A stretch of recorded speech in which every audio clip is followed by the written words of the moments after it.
Hi, today we are going to learn three important financial functions: how to calculate number of periods, how to calculate the EMI, then how to calculate the loan amount with the known EMI and interest rate.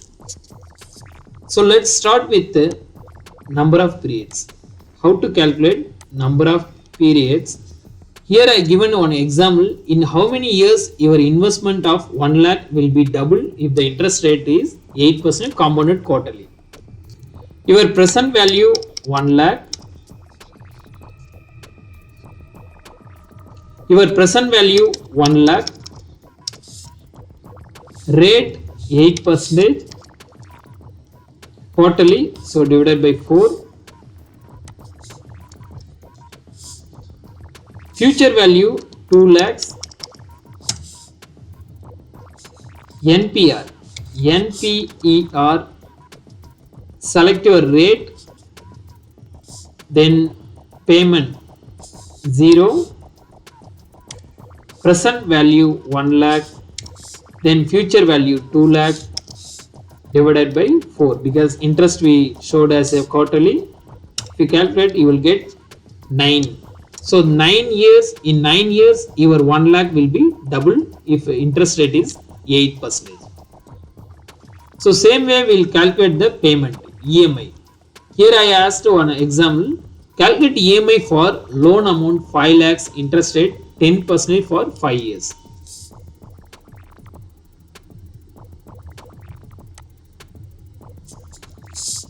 So what is the loan amount? 5 lakhs. Interest rate 10%.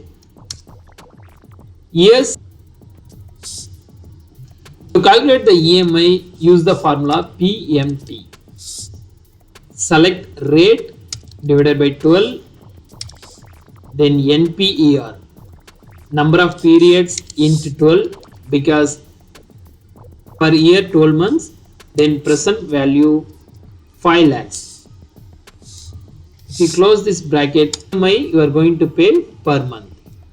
So the same way, how to calculate the loan amount for EMI of 6,000. For example, you are able to pay only 6,000 for the particular, your budget is EMI is 6,000. At the rate of 10%, you are going to pay for 10 years. So how much loan you will get? You can use the formula goal seeking. Go to data, what if analysis. Select what if in analysis, then goal seek. So what is the set cell? Set cell means what you want to change. You want to set the cell EMI to what value? 6,000. Here minus 6,000, because whatever payout is the minus. In amount it is a minus. So what you want to change? By changing the cell, you need to pay 6,000 only, means the loan amount. Just select the loan amount. Click OK. So automatically system within a second it will show you can get the loan amount 2,82,392 if you want to pay only 6,000. If you like this video, just like and share to your friends. Happy to see you again. We'll meet in another video. Thanks for watching.